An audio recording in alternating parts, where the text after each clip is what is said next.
Islam Lining CHATPA Singi SHENGLABA KUMHEI Id-Ul-Fitr na Lakpada All Manipur Muslim Organization Coordinating Committee AMMOCOC ki President SM Jalal na Meeyam Da Yaipha Paojel Pirakli.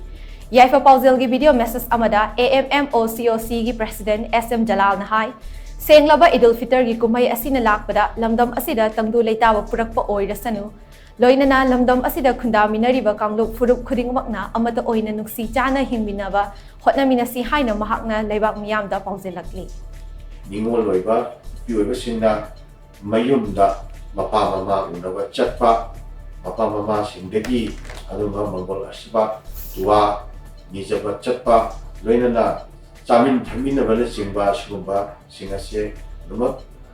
kaidana pangthok minasi aduga loinana itki mingda yamna ka henna harang thoi kaba Islam dharmana yadaba Islam gi wangmata thom amata tobitana naba Musalman isilinaw puna makiba panda Ammococ ki mai kai degi bela simasu thamjani